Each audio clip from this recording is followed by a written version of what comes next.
नमस्कार दोस्तों, welcome to my YouTube channel exam अध्ययन। दैनिक भास्कर का संपादकीय देख रहे हूँ। कानून ऐसे हों जो धरातल पर अमल में लाए जा सकें। शिक्षा और खाद्य सुरक्षा प्रत्यक्ष या परोक्ष रूप से अलग अलग समय रास्तों से मौलिक अधिकार तो बने, लेकिन क्या इनका वास्तविक लाभ आम नागरिकों को मिला? शिक्षा महंगी और निजी हाथों में जाती रही, जबकि खाद्य सुरक्षा कुछ किलो मुफ्त अनाज तक सीमित हो गई। वर्तमान सरकार मनरेगा के बाद इन दोनों कानूनों में बदलाव लाकर इन्हें समयबद्ध तरीके से अमल में लाना चाहती है। हाल ही में सुप्रीम कोर्ट ने कहा था कि समानता स्कूलों से शुरू होती है। कोर्ट के एक फैसले के बाद ही 2002 में संविधान संशोधन करके शिक्षा को मौलिक अधिकार बनाने के लिए अनुच्छेद 21 एक ए जोड़ा गया और 2009 में शिक्षा का अधिकार कानून आया था और खाद्य सुरक्षा को भी कोर्ट के जीवन के अधिकार का अभिन्न अंग माना। और यूपीए सरकार ने 2013 में ये भी कानून का जामा पहनाया। लेकिन क्या वास्तव में एक गरीब का बच्चा आज वही शिक्षा पा रहा है जो किसी उच्च वर्ग के बच्चे को मिल रही है? क्या यह सच नहीं है कि आज भी कुपोषण देश के लिए एक बड़ी समस्या है? केवल मुफ्त अनाज इसका हल नहीं है। सरकार का मानना है कि इन कानूनों में बदलाव करके यह सबके लिए सुलभ कराने का समयबद्ध खाका होना चाहिए। दूसरा, क्रियान्वयन की रियल टाइम मॉनिटरिंग डिजिटल प्रक्रिया से हो। और तीसरा तरीका है कि योजना भले सबके लिए हो, लेकिन उससे लाभान्वित होने वाले लोगों को प्राथमिकता से चिन्हित किया जाए। कानून ऐसे होने चाहिए जिन्हें अमल में लाना राज्य सत्ता के लिए बाध्यकारी हो। अगला एडिटोरियल रहेगा, ये काम करने का प्रश्न मनुष्य के अस्तित्व की गरिमा से जुड़ा है। पीटर कर्सलेगर ल्यूसन यूनिवर्सिटी में प्रोफेसर और डायरेक्टर हैं। जिसे हम आमतौर पर एआई आर्टिफिशियल इंटेलिजेंस कहते हैं, वो वास्तव में डेटाबेस सिस्टम डीएस का एक सेट है। ये तकनीकें इंसानी जीवन के हर पहलू को बदल रही हैं, नए बिजनेस मॉडल बढ़ा रही हैं और समूची अर्थव्यवस्थाओं को नए सिरे से गढ़ रही हैं।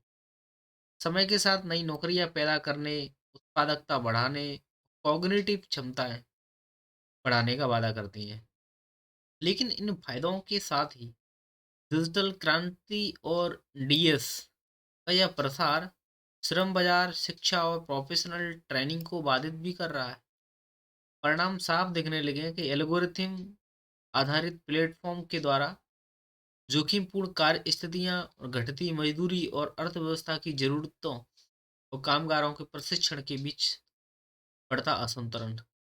इन सब से यह बुनियादी सवाल खड़ा होता है कि क्या एआई का बढ़ता इस्तेमाल वेतन या मजदूरी करने वाले जो पेशेवर होते हैं, पेशेवर वाले काम को अप्रासंगिक कर देगा? हमें अक्सर बताया जाता है कि तकनीकी छलांग ने हर बार बड़े पैमाने पर बेरोजगारी की आशंका पैदा की है और हर बार ये गलत भी साबित हुई हैं, लेकिन ये ऐतिहासिक पैटर्न अब शायद काम न करे। मोटे तौर पर अतीत की तकनीकें मानव श्रम को अधिक कुशल और शारीरिक रूप से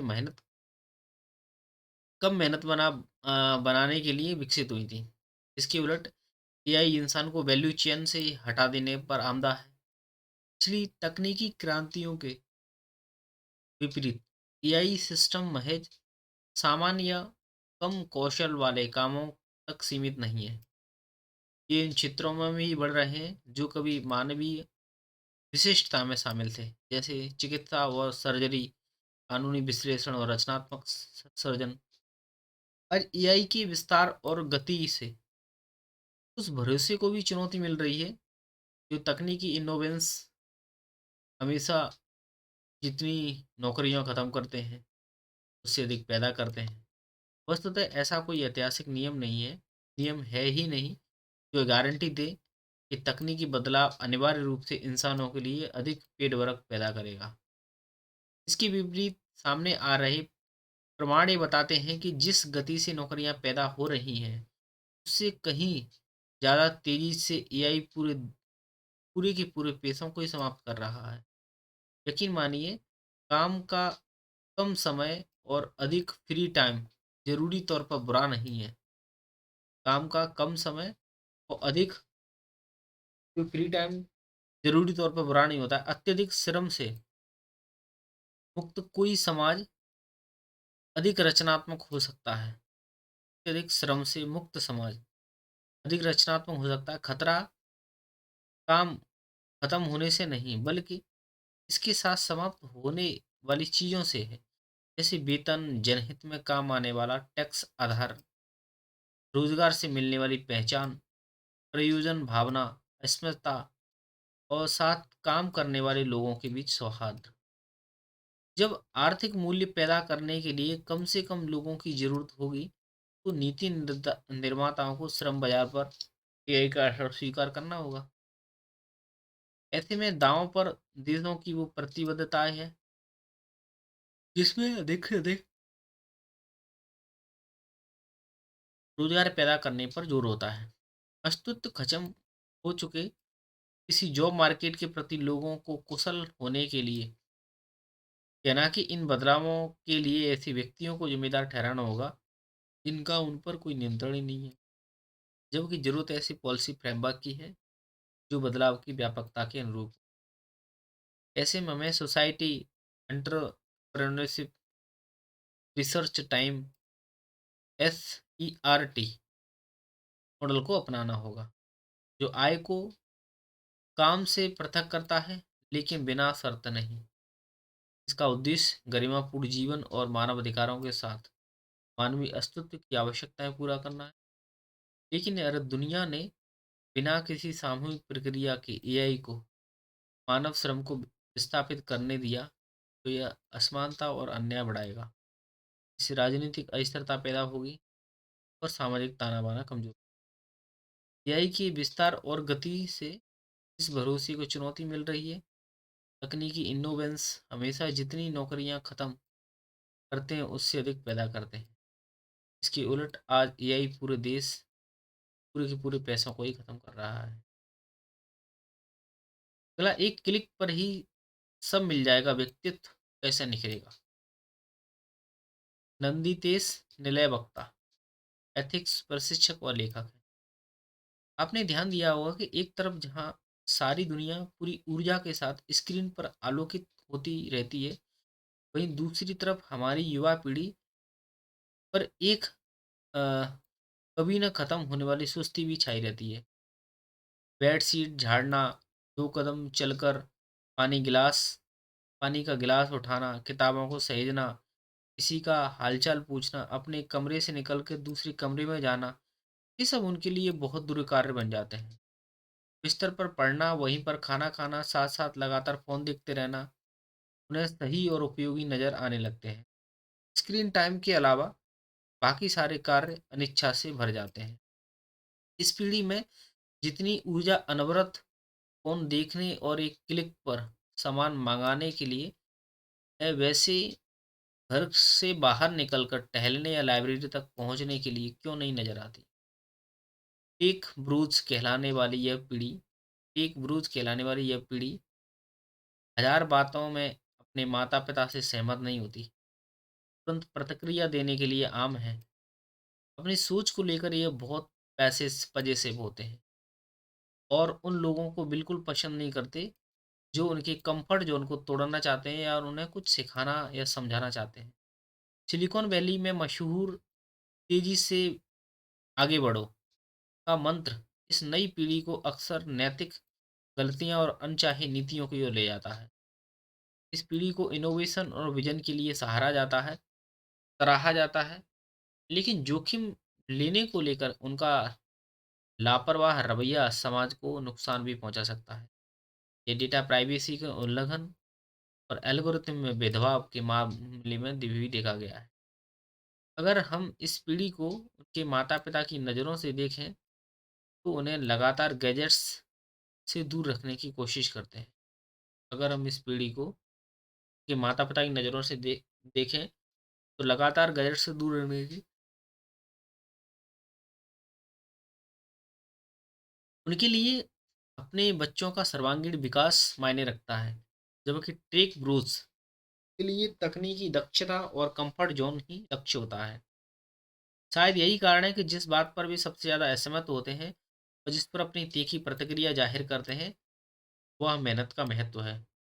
कि माता-पिता का मानना है कि जीवन में आगे बढ़ने के लिए सभी को अपने कंफर्ट ज़ोन से बाहर निकलना चाहिए, लेकिन टेक ब्रोस के लिए जो पूरी दुनिया एक क्लिक पर मौजूद है, मेहनत क्या करना, श्रम तो निम्न वर्ग के हिस्से का है।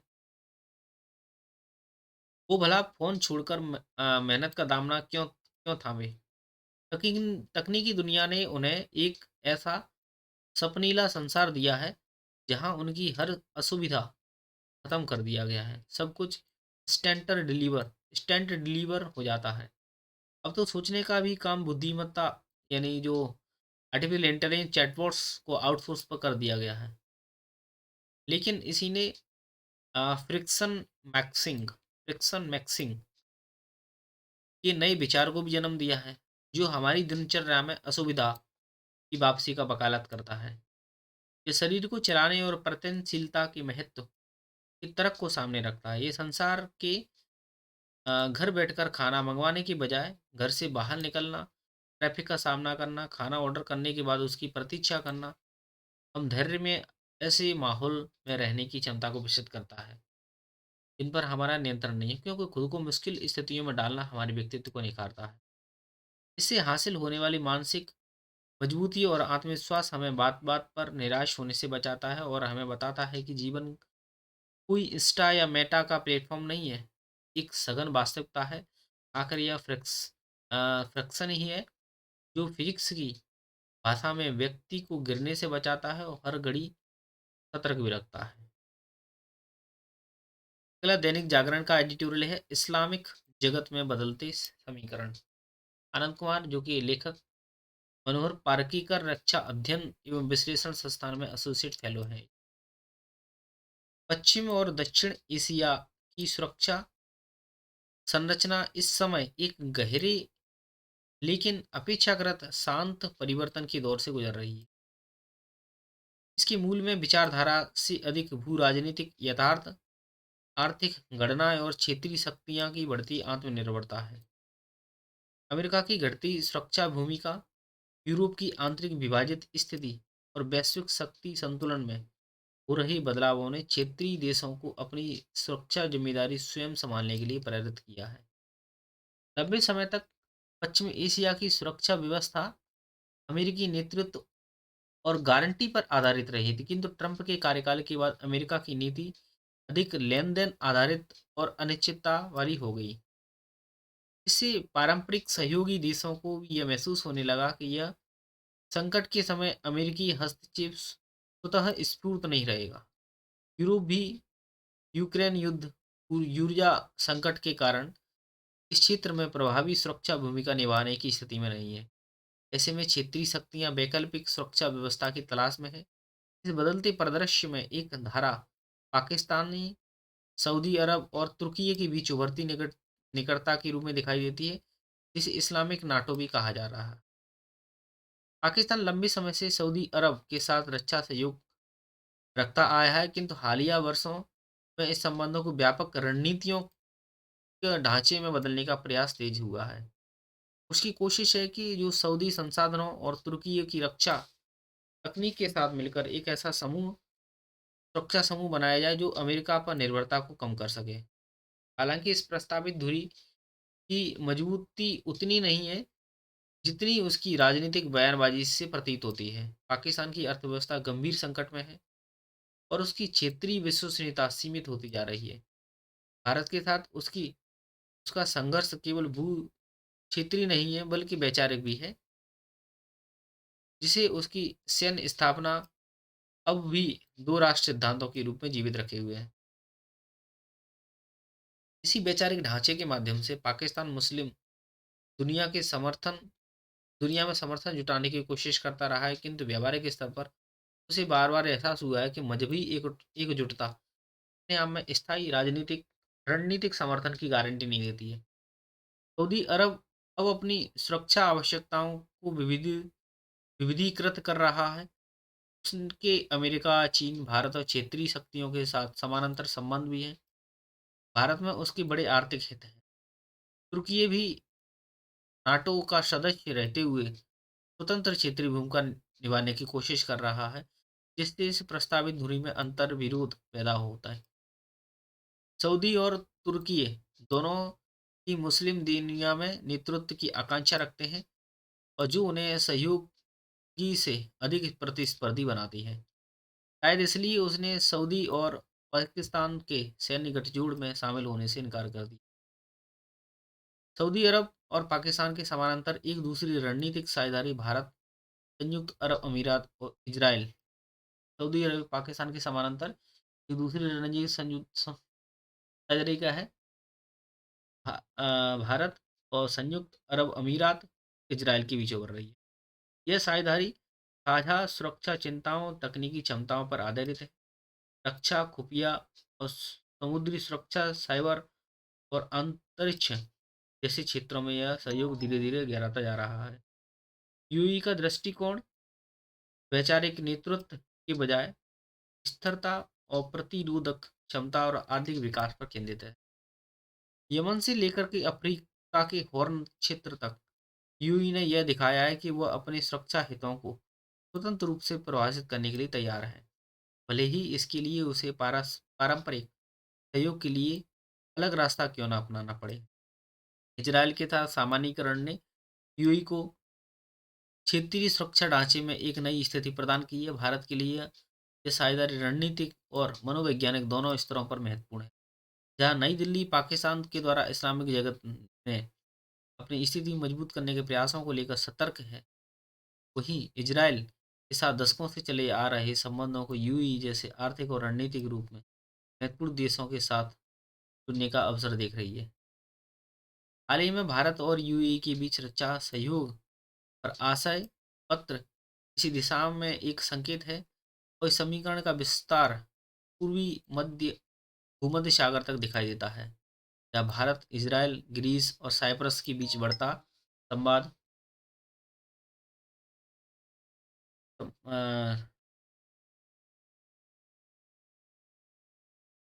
तुर्की की समुद्री आक्रामकता और व्यापारिक मार्गों की सुरक्षा से जुड़ा है। भारत मध्य पूर्व यूरोप आर्थिक गलियारे जैसे प्रयास रणनीतिक नेटवर्क को आर्थिक आधार भी प्रदान करते हैं। एक और ऐसा ढांचा है जो वैचारिक अपील और प्रतीकात्मक शक्ति पर निर्भर करता है। दूसरी ओर एक ऐसा समीकरण है जो आर्थिक मजबूती, तकनीकी सहयोग और साझा सुरक्षा पर आधारित है। पश्चिम और दक्षिण एशिया की सुरक्षा व्यवस्था पर एक ध्रुवीय आत्मनिर्भर और क्षेत्रीय रूप से संचालित ढांचे की ओर अग्रसर है। जो देश आर्थिक रूप से मजबूत, तकनीकी रूप से सक्षम और रणनीतिक रूप से सुसंगत है, वे इस नए परिदृश्य में बेहतर स्थिति में होंगे। जो केवल वैचारिक नारों और प्रतीकात्मक गठबंधनों पर निर्भर है, वे शायद ध्यान आकर्षित कर लें, लेकिन स्थायी शक्ति हासिल नहीं कर पाएंगे। भी भारत को सतर्क रहना। अगला एक बिजनेस स्टैंडर्ड का एडिटोरियल है, भारत अमेरिका समझौता समानता का नया दौर। हर्षवी पंत, विवेक मिश्र ये दोनों लिखते हैं। डोनाल्ड ट्रंप के नए कार्यकाल को अक्सर अमेरिकी राष्ट्रपति का ऐसा दौर माना जाता है जहां दुनिया भर में बेचैनी बढ़ी है। तमाम देश शुल्क की बड़ी दरों, धमकियों और अजीब सी अनिश्चितता से परेशान है। लेकिन भारत की बात करें तो वह अमेरिका के शुल्क के हथियारों की धार कुंद करने में काफी हद तक कामयाब रहा। इसने जवाबी कार्रवाई नहीं की, मजबूत आर्थिक वृद्धि को बनाए रखा और अमेरिका से आ रहे उकसावों के जवाब में खींच दिलाने वाला मौन धारण कर जानबूझकर संयमित रुख बना रखा। पलटकर देखें तो यह रणनीति कारगर साबित हुई। अमेरिका और भारत के बीच असमान आर्थिक संबंधों के बावजूद अमेरिका इस व्यापार समझौतों के लिए भारत के से ज़्यादा उत्सुक नजर आ रहा था। यह भी सच है कि लंबे समय तक समझौता नहीं होने को पाने की कीमत भी चुकानी पड़ी। भारत को इसका स्पष्ट आर्थिक नुकसान हुआ। और उन क्षेत्रों में ज़्यादा हुआ जो अमेरिका को निर्यात पर ज़्यादा निर्भर थे। भावनाओं से परे रखें तो इस व्यापार समझौते का आर्थिक महत्व निर्विवाद है, क्योंकि दुनिया की सबसे बड़ी अर्थव्यवस्था और तेजी से बढ़ती चौथी सबसे बड़ी अर्थव्यवस्था के बीच हो रहा है। कर की नई नीति कर की नई 18% दर से दोनों देशों के बीच महत्वपूर्ण आर्थिक गतिविधियों को प्रोत्साहन मिल सकता है। वस्त्र, वाहन, कलपुर्जे, रत्न और आभूषण द्विपक्षीय व्यापार के अन्य प्रमुख क्षेत्रों में एक बार फिर ऊर्जा मिल सकती है। मगर भारत अमेरिका व्यापार समझौते का द्विपक्षीय क्षेत्रीय और वैश्विक राजनीतिक महत्व और ज़्यादा भी है। द्विपक्षीय स्तर पर देखें तो यह समझौता भारत अमेरिका संबंधों को एक काफ़ी प्रिय दौर को समाप्त करने वाला है।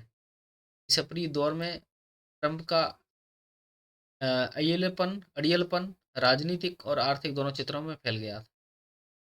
यह समझौता राजनीतिक बदलाव का प्रतीक है जो भारत के नज़रिए से खास तौर पर स्वागत योग्य है, क्योंकि अमेरिका ने भी अचानक क्षेत्रीय और वैश्विक स्तर पर अपना रुख बदला था।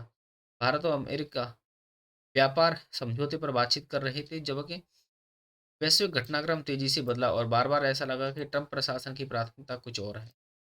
कम से कम बातों से लगा कि अमेरिका में राजनीतिक बदलाव हुआ है जो भारत के विरुद्ध था।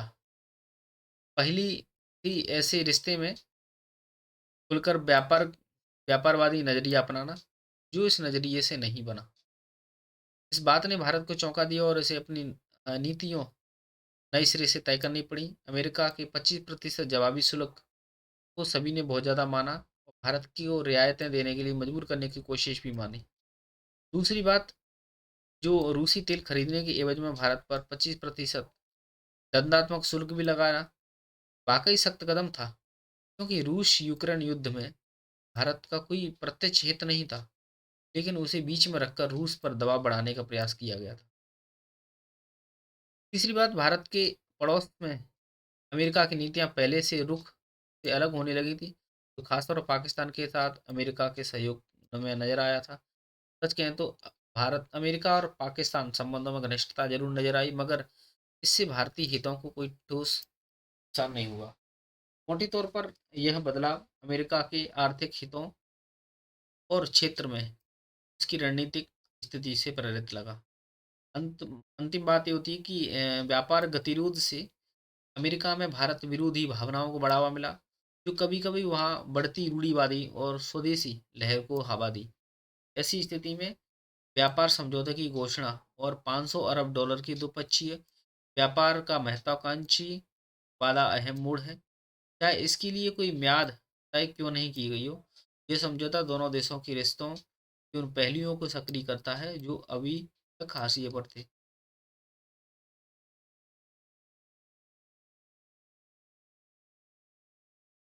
उदाहरण के लिए लंबे समय से अटकी क्वाड बैठक को अब नई राजनीतिक वैधता मिल गई है, जिसे व्यापार समझौतों के बगैर बनाए रखना मुश्किल होता है।